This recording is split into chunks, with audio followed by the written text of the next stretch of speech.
종교개혁 주일이라고 부릅니다. 루터의 종교개혁이 시작된 날을 우리가 10월 31일로 그렇게 생각하고 기념해서요. 매년 10월 마지막 주일을 종교개혁 기념주일로 거의 모든 개신교는 전 세계에서 지키고 있습니다. 이 종교개혁이 일어난 것이 500년 전이에요. 500년 전에 하나님께서 상상할 수 없는 은혜로 우리와 함께 해주셨습니다. 교회가 부패하고 무너져가는 시대에 정말 복음이 철저히 망가지는 시대였거든요. 구원의 길마저도 유린되어 가고 정말 여기에 구원이 있겠나 생각하는 그때 하나님께서는 종교개혁을 통해서 역사를 다시 당신께로 돌려놓으셨던 사건입니다. 이 종교개혁에 대해서 여러 사람들이 여러 말을 하지만 저는 이 종교개혁 정신은 저항정신이다 이렇게 말하고 싶습니다. 복음을 위해서 거대한 권력과 맞서서 싸우려는 저항정신이 없었다면 아마 종교개혁은 일어나지 못했을 거라고 생각해요.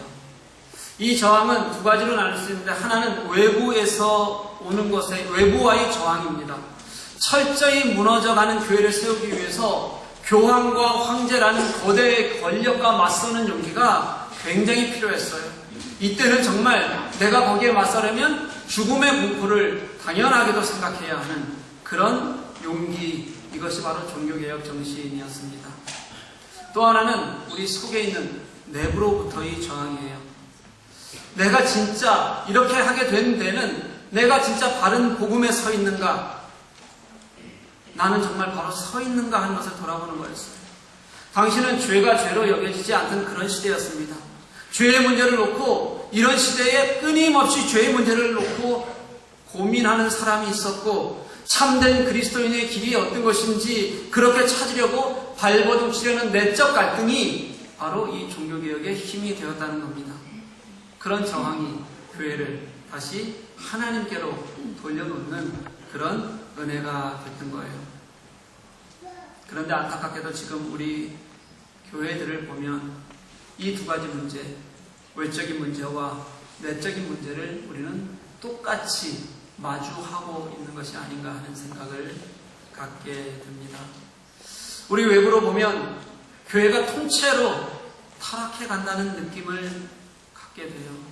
그런데도 교회는 전혀 문제를 느끼지 못하고 그렇게 교회는 살아가는 것 같아요. 교회에 예수 그리스도가 없는 곳이 많습니다. 교회에 진짜 기도가 없고 진짜 말씀이 살아있지 않고 그냥 교회의 모습 전체가 세상을 쫓아가는 듯한 그런 모습이 500년 전 종교개혁 시대를 그대로 닮은 곳이 참 많아요. 내적으로도 한번 볼까요?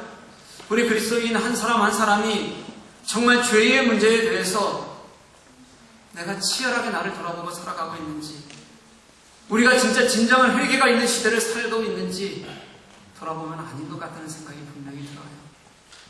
내 안에 예수를 향한 간절함이 사라지는데 어떻게 복음이 바로 설 수가 있겠습니까? 사랑하는 교회 여러분, 저는 우리가 다시 이 저항 정신을 찾을 수 있기를 간절히 소망합니다. 우선 내 안에 있는 신앙의 초라함에 우리가 좀 저항할 수 있었으면 좋겠어요. 내가 예수 믿는 게 이렇게 형식적인 것이 아니란 것을 우리 속에서 먼저 좀 깨달을 수 있었으면 좋겠습니다. 내가 예수 안에서 나를 돌아보는 결단이 있고요. 진정한 회개가 있고 그래서 예수님을 만나는 은혜가 있기를 여러분 정말 간절히 소망했으면 좋겠어요. 내 안에서 내가 가지고 있는 이 신앙이 얼마나 졸렬한지, 얼마나 느슨한지, 얼마나 형식적인 종교성만 가지고 있는지 이거 좀 넘어서서 진짜 예수를 만나려는, 진짜 예수를 찾으려는 그런 감격된 삶을 살기 위해 여러분 애써야 하는 겁니다. 이게 저는 종교개혁 정신의 시작이라고 생각해요. 그렇게 되면 우리로부터 시작된 그 내적 저항이, 내가 주님 앞에 바로 서려는 저항이 분명하게도 우리가 부패하고 무디어가는 이 교회를 함께 변화시켜가는 외적 저항이 될 수 있을 것이라고 저는 확신합니다. 지금 한국이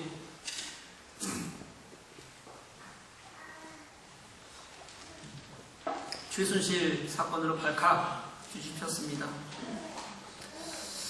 이걸 최순실 사건이라고 부르지만 저는 권력 사건이라고 그냥 얘기하고 싶어요.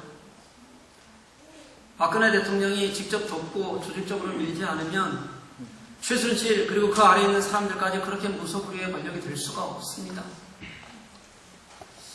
나라를 보면 참 창피하고 처참한 일인 것 같아요. 뭐 일은 벌어졌어요. 그럼 왜 그럴까를 한번 봐야죠. 이 사람들이 내가 가지고 있는 것, 권력, 이것에 취해 있는 겁니다. 한 국가에 권력이 있으면 그 권력은요, 그것이 국민에게서 그들에게 주어진 것이라는 것을 그들은 깨닫지 못하고 있는 거예요. 그러니 최고 권력에 취하는 것이고요, 주위에 있는 사람들이 그것을 어떻게든 이용해 먹으려고 애쓰는 거죠. 잘못된 것은 눈 감아요. 그것을 함께 이루는 것에 우리는 너무 익숙해 있습니다. 가진 권력의 본질을 모르니까 그렇게 되는 거죠. 그런데 그게 국가 권력이 아니라도 왜 그렇게까지 번지게 되냐면 지금 우리도 살아가면서 사실은 무수한 우리가 누리는 권력에 그렇게 노출되어 있고 기득권을 우리도 놓지 않으려고 하는 마음이 있기 때문에 그렇게 되는 거예요. 누구나 힘이 있으면 누리고 싶어 합니다. 우리는 이미 많은 것을 누리는데요, 너무 익숙해져 있습니다. 그러니 그걸 놓지 않고 더 좋아져야 되고 더 좋아져야 되다 보면 당연하게도 어떤 것도 우리는 쉽게 발휘될 수 있게 되는 거예요. 그래서 조심해야 되는 거죠. 기독교회는 달콤한 기득권을 누리는 유혹에서 우리가 함께 무엇인가 하는 사람들, 함께 무엇인가 나누는 사람들, 그런 자리로 나올 수 있어야 해요. 그리고 그 이유가 왜 그러냐면 그것이 바로 내 안에 있는 예수님 때문에 그럴 수 있어야 하는 겁니다. 예수님이 우리에게 가르치신 신앙의 비밀이 그거였어요. 예수님이 우리에게 보이신 신앙의 삶이 그거였습니다. 저항하는 것이고요, 내어주는 것이고요, 그리고 죽기까지 사랑하겠다고 말씀하시는 것이 예수님이 우리들에게 말씀하셨던 당신이 보여주신 정신이었거든요.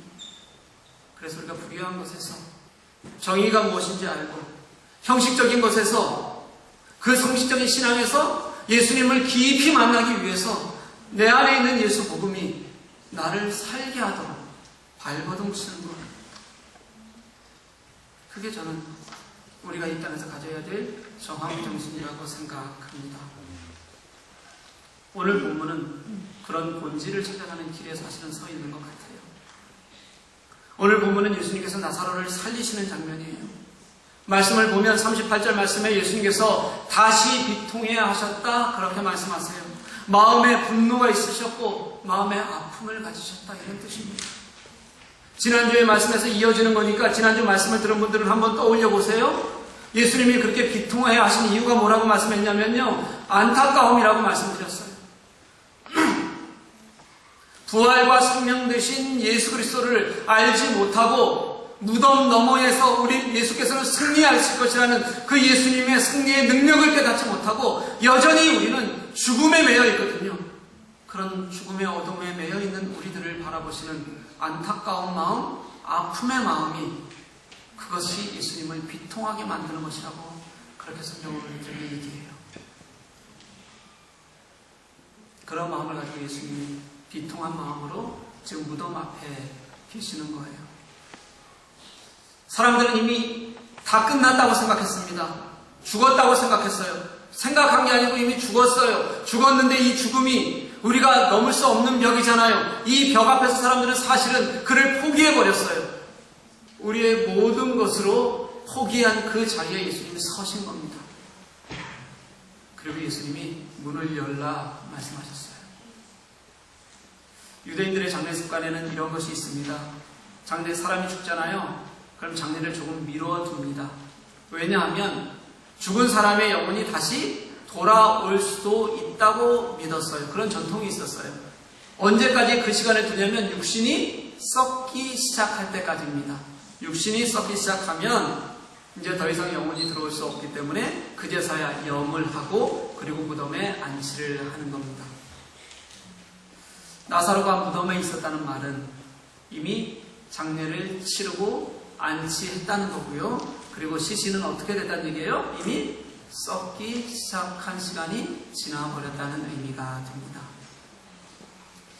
그 상황에서 예수님이 무덤 앞에 서시고 문을 열라고 하시니까 마르다가 이렇게 얘기를 해요. 주여, 죽은 지가 나흘이 되었음에 이미 벌써 냄새가 나나이다. 나사로의 시신이 썩기 시작했고 그리고 이미 장례를 치러버렸으니까 냄새가 나는 것은 너무도 당연한 일이에요. 그런데 마리아는 예수님께서 그 썩어가는 냄새를 맡는 것 때문에 그것 때문에 만류하는 걸까요? 아니라는 거예요. 마르다는 지금 포기하고 있는 거예요. 나흘이 지나서 이미 냄새가 난다는 말은 이제 희망이 사라져버렸어요. 어떤 가능성도 없어요. 다 끝난 상태인데 예수님 왜 그 문을 열려고 하시는 거예요? 이런 뜻이 들어가 있는 겁니다. 냄새의 문제가 아니라 완전한 포기를 나타내고 있는 말이 그 안에 들어가 있다는 거예요. 여러분, 죽은 사람이 살아날까요? 못 살아날까요? 못 살아나요? 네. 그럼 그 외에 다른 일들은 예수님께서 하실 수 있으실까요? 없으실까요? 죽은 자도 살리시는데요. 우리 지금 삶을 한번 보십시다. 우리는 이미 될 것 안 될 것을 다 구별지어 놓습니다. 우리가 하나님께 맡긴다고 얘기하잖아요. 하나님께 맡긴다고 얘기할 때 어떤 의미가 있냐면 대부분의 사람들이 인간의 힘으로는 가능해요. 그렇지만 나는 조금 힘들어요. 내가 하긴 좀 벅차요. 그럴 때 하나님께 맡긴다라는 게 종교적인 태도에 가까운 거예요. 인간의 힘으로 가능한 걸 어떻게든 하나님께 조금 해주십시오 부탁하는 거죠. 그러니까 내가 하지 못할 것이라고 생각하는 것이라면 아예 그러면 하나님께 맡길 생각조차 하지 않습니다. 도대체 내 속에서 우리 삶 속에서 하나님이 예수님이 일하실 것이라는 기대가요. 나의 능력 밖에 있으면 예수님도 그걸 못하시는 거예요. 나의 경험 밖에 있잖아요. 그럼 예수님께 맡길 이유가 없어요. 예수님도 우리의 경험에 비춰서 아무런 능력이 없는 분으로 우리는 그렇게 대우하는 게 우리가 하나님께 맡긴다고 얘기하는 겁니다. 사실은. 잘 생각해보세요. 믿고 맡긴다는 것이 무슨 뜻인지 우리는 잘 모르는 것 같아요. 우리가 내려놓는다는 것, 포기한다는 것, 그렇게 맡긴다는 것이, 그래서 하나님께서 일하신다는 것이 내가 계산하지 말라는 것인데, 그리고 내가 가지고 있는 중요한 것을 드려야 된다는 것인데, 그리고 네가 가지고 있는 것을 포기할 수 있어야 된다는 것인데, 그러면 우리가 그 하나님을 그 안에서 볼 수 있겠다는 것인데, 우리는 그걸 잘 모른다는 거예요. 그냥 다 움켜쥐고 있죠? 다 내 마음대로 하죠? 이론적으로 계산하죠? 그러면서 조금만 내가 마음을 들였다면 그걸 믿고 맡기는 것이라고 착각하는 것이 우리의 삶의 모습이라는 겁니다.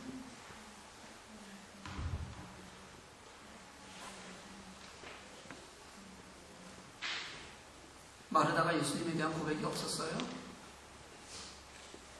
마르다가 예수님께서 사람을 고치시는 능력을 못 보았습니까? 수없이 보았고 마르다는 그 능력을 고백했습니다. 주여 그러하십니다. 주는 그리스도시요 세상에 오시는 하나님의 아들이신 것을 내가 믿나이다. 마르다는 바로 앞에서 그렇게 고백했어요. 그런데도 예수님께 지금은 그렇게 말하는 거죠. 에이 예수님, 이건 아닌 것 같아요.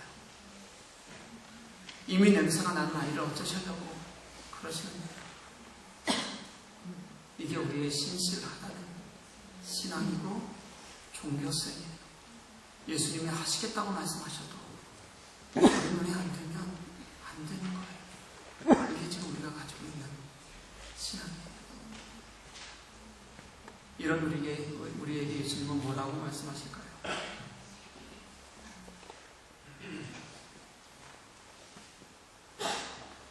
그때 예수님의 말씀을 우리가 한번 들어볼게요. 40절 같이 한번 읽어봤으면 좋겠습니다. 40절 함께 읽습니다. 예수께서 이르시되 내 말이 내가 믿으면 하나님의 영광을 보리라 하지 아니하였느냐. 내가 믿으면 무엇을 믿는 것이었냐면요, 그 앞에 말씀하셨어요. 나는 부활이요 생명이니 나를 믿는 자는 죽어도 살겠고 무릇 살아서 나를 믿는 자는 영원히 죽지 아니하리라. 이 말씀은요, 예수께서 부활이요 생명 되신다는 것을 너희들 믿어라라는 겁니다. 그리고요, 예수께서 죽음을 넘어서 그 무덤 너머에서 승리를 주시는 분이심을 너희들 믿느냐, 이렇게 묻는 거예요. 여러분, 나사로가 왜 지금 이렇게 죽어 있는지 알아요? 왜 병들었는지 알아요? 나사로는, 오늘 본문의 나사로는 죽기 위해서 등장하는 사람이 아니에요. 예수님께서 나사로를 통해서 영광을 보이기 위해서 나사로는 지금 병든 것이다 라고 말씀해 주셨어요. 예수께서 들으시고 이르시되 이 병은 죽을 병이 아니라 하나님의 영광을 위함이요 하나님의 아들이 이로 말미암아 영광을 받게 하려 함이라. 하나님은 나사로를 죽도록 그냥 두신 것이 아니라는 거예요. 그가 병든 것은 그냥 든 것이라고 할지라도 하나님께서는 그 상황 속에서 예수께서 하나님이셔서 죽음의 권세를 이기시는 분이시라는 것을, 그 영광을 보이기 위해서 나사로를 두셨거든요. 사랑하는 교회 여러분, 혹시 어려움들이 있습니까? 나의 어려움이, 나의 고난이 하나님이 주신 것이라고, 하나님이 나를 그렇게 하셨다고 그렇게 생각하지 않으셨으면 좋겠어요. 대부분의 고난과 아픔은 우리 인간이 스스로 만들어 놓은 겁니다. 이 땅을 살아가면서 자연스레 겪을 일이고, 대부분의 고통은 우리의 죄악과 욕망 속에서 나타나는 일이 훨씬 많습니다. 그런데 그럴 때라도요, 우리는 하나님께 매달릴 수 있어요. 그때에도 하나님께 우리는 부르짖을 수 있는 사람들입니다. 우리가 부르짖으면 그때라도 하나님께서는 일하시는 분이세요. 내가 진심으로 나를 돌아보고 하나님께 부르짖을 때 하나님은 그 자리에서 당신의 영광을 나타내시는 분이십니다. 내가 당신을 믿으면 그게 나의 모든 죄악을 토해내고 진짜 하나님께 엎드리는 그런 믿음이라면 하나님께서는 그 자리에서 당신이 우리를 얼마나 사랑하시는지를 보여주세요. 그리고 그것이 당신의 영광이 되게 하시는 겁니다. 내가 하나님을 믿으면, 내가 하나님께 자복하면 나를 통해서 당신이 하나님 되심을 보여주셔서 우리에게 그것이 은혜가 되게 하시고 그것이 함께 살아가는 힘이 되게 하시는 것, 이것이 하나님이 우리와 함께 하시는 방법이세요. 제가 프로스턴 교회 세미나에서 세미나를 하는 동안 평신도들이 계속 간증을 하고 그리고 자신들의 사역을 소개하는데 13명의 평신도 사역자가 간증을 하고 소개를 했어요. 그중 한 형제의 고백이 이렇습니다. 쭉 그 형제의 고백이에요. 들어보세요. 교회를 다녔는데 늘 술과 여자에 빠져 살았어요. 토요일에도 붓고 마시고 엄청나게 쓰린 속을 안고 주일에는 또 찬양 사역한다고 기타를 치고 그렇게 늘 수없는 시간을 술과 유혹에 빠져 살았어요. 그러다가도 가끔 한 번씩 정신이 들잖아요. 그럼 내가 왜 이렇게 예수 믿는다고 하고 찬양 사역한다고 하면서 술과 유혹에 빠져 살까 고민하다가 그 활력에서 벗어나지 못하는 자신을 바라보면 또 술을 마시고 그렇게 살았어요. 목사님이 안 되겠다, 너 좀 와라. 불러서 앉아있으면 새벽까지, 저녁에 부르는데 새벽까지 7시간을 목사님 앞에서 단 한마디도 하지 않고 버티다가 나가는 그런 사람이었어요. 그런데 토요일 어느 날, 그날도 술을 너무 마시고 나서 머리가 빙빙 도는데 그래도 주일에 나는 가야지 찬양을 하겠다고 나와서 기타를 쳤어요. 근데 찬양을 하는데 갑자기 자기의 죄악이 찬양을 하는 도중에 가슴에 통곡처럼 찾아오더라는 거예요. 내가 지금 회개하지 않으면 안 되겠다, 기회가 없겠다, 이런 감동이 그에게 찾아왔어요. 창피하잖아요. 그래도 이 시간을 놓치면 안 되겠다 싶어서 남이 복음 맑은 그 자리에 꿇어 엎드려서 정말 추하게 눈물 콧물 흘려가면서 통곡하고 회개를 했어요. 그러고 나니까 하나님께서 그 마음을 얼마나 뜨겁게 감싸주시는지. 그래서 오늘 그 이후로 완전히 변했어요. 정말 하나님만 보고 예수 그리스도만 보고 사역하는 사역자가 되고 교회에서 만난 자매와 결혼을 하고 2 아이를 낳았어요. 온 마음을 다해서 온 헌신으로 교회를 섬기는 그런 사역자가 됐습니다. 회사를 다니는 사람입니다. 당연히. 그런데도 불구하고 13년째 올해까지 지금까지예요. 금요일만 되면 슬리핑백을 가지고 교회로 와요. 그리고 교회에서 찬양팀 연습 금요일 밤에 한대요. 하고 주일을 위해서 영상, PC 다 점검하고 또 교회 망가진 거 있는지 없는지 살펴보고 다 고치고 할 일 하고 보통 새벽 2시, 3시에 잠을 자요. 그리고 나면 토요 새벽 기도회 시작하죠. 5시에 하루 종일 섬기고 저녁에 집에 갔다가 다시 주일에 또 와서 하루 종일 헌신해요. 그런 생활을 13년을 하는데 나중에는 아내하고 아이들까지 아이가 2이 있거든요. 전부 슬리핑백을 가지고 금요일에 교회를 찾아와요. 그리고 그 가족에게는 그 시간이 특별히 신나는 일이고 즐거운 시간이라는 거예요. 지칠까요? 지칠 생각이 하나도 없어요.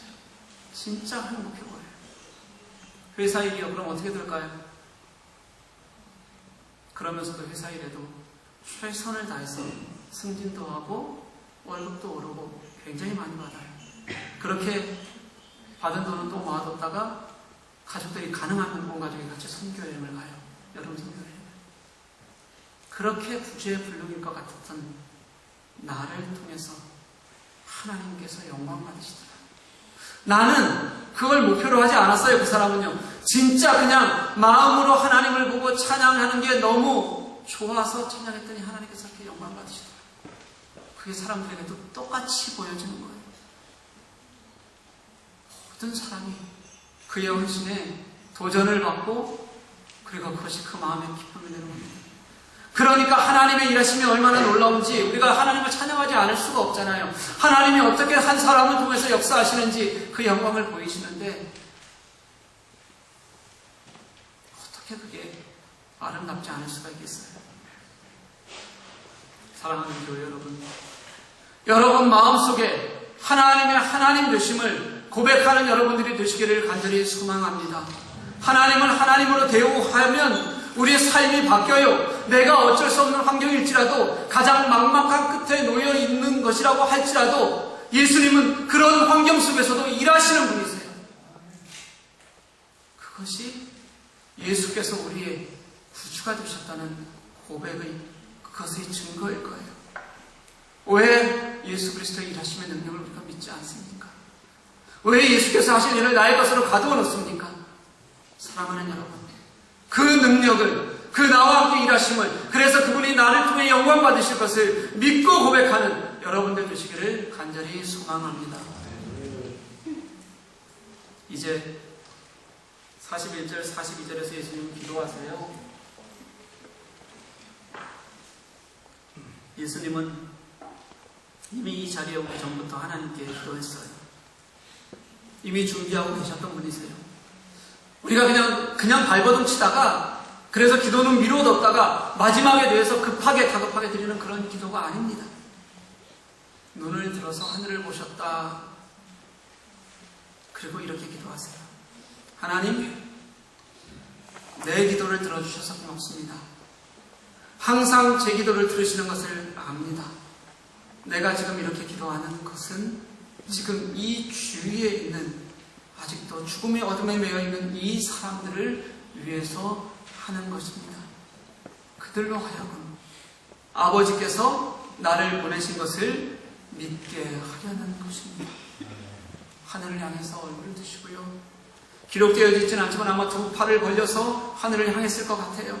그리고 기도하는 것이 여기 있는 이 사람들을 위해서 어떤 것이 그들을 위한 것이었다고 말씀하시냐면요, 예수가 하나님께서 보내신 일을 믿게 하는 것, 그게 복음이니까 그 복음을 알게 하시려고, 그래서 우리를 위해서 예수님께서는 그 상황 속에서 기도하셨어요. 이게 바로 예수님의 마음입니다. 무엇을 하든지 안타깝고 비통한 것도 우리를 위한 거고요.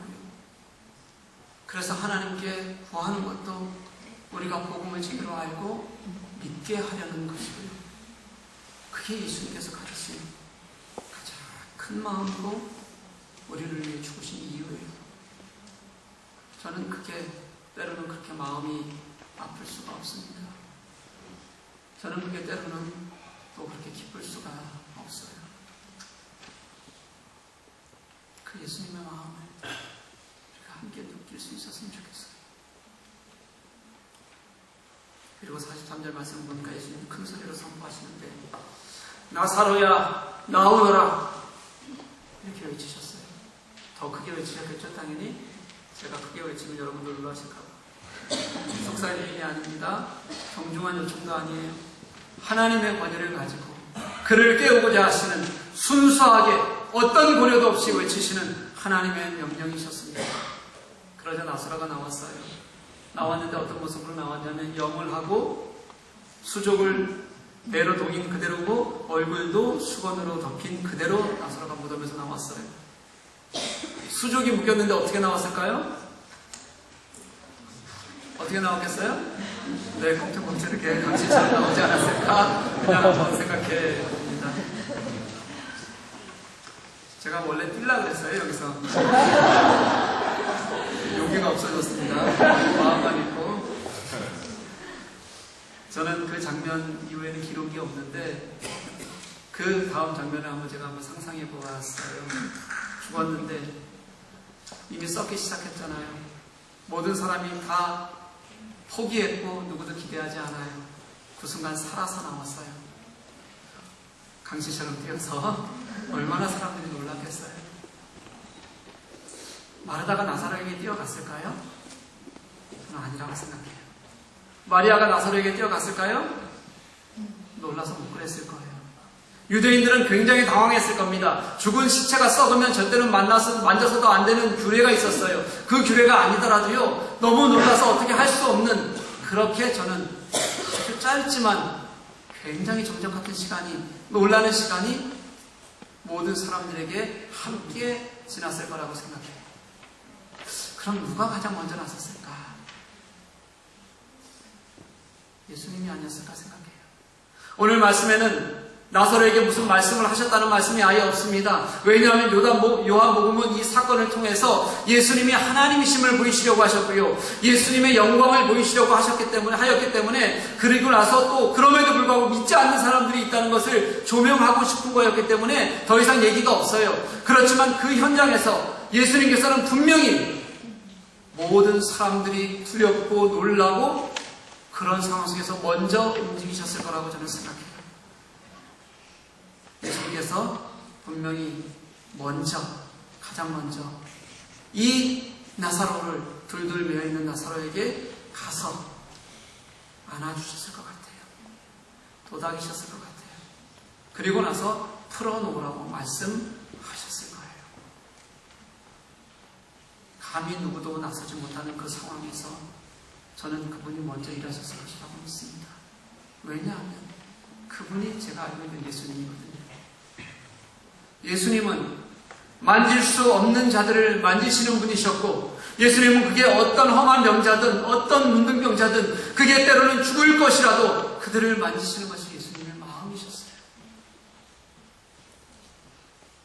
우리가 아무리 더러워도 우리의 영적 상태가 다 죽은 것 같은 그런 나사로 같이 죽어있는 상태일지라도 예수님은 우리를 만지고 싶어 하죠. 오늘 나사로를 살리는 이야기는 우리에게 두 가지를 보여줘요. 예수님의 영광, 그분이 우리의 구주 되셨다는 것, 이것을 보게 합니다. 그리고 또 한 가지는 예수님께서 우리를 포기하지 않고 따뜻하게 만지시는 그분의 따뜻한 사랑의 터치를 우리들에게 보여주고 계십니다. 사랑하는 교회 여러분, 우리에게는 두 가지가 다 필요한 것 같아요. 하나님을 하나님으로 인정하고, 그렇게 하나님을 예배하는 마음, 그분의 주권을 우리가 인정하고 살아가는 그런 마음이 필요합니다. 그렇게 해서요, 주 되신 하나님이 이런 나처럼 초라한 영적 사생아 같은 사람도 사용하시면 영광 받으시는구나, 우리 삶 속에서 우리가 보일 수 있어야 합니다. 그리고 또 그 주 되신 예수님이 우리를 얼마나 사랑하시는지, 나를 어떠한 상황 속에서라도 먼저 안아주시고 만져주시는지 여러분 어려움에서라도 느끼고 깨닫고 위로받는 삶을 사시기를 원합니다. 그게 예수님께서 내 마음에 일하시는 마음입니다. 우리 그 예수님께 다 같이 무릎 꿇으십시다. 우리 그 예수님을 당신이 품으시는 품에 우리 안길 수 있는 우리가 되었으면 좋겠습니다. 다른 무엇이 더 우리에게 필요하겠습니까? 다른 것은 없어도 된다고 고백해야 합니다. 이것이 우리 그리스도인들의 삶입니다. 우리의 결단이어야 합니다. 우리 그 은혜를 누리고 사는 저와 여러분 되시기를 주님의 이름으로 간절히 축복합니다. 우리 함께 찬양하실까요?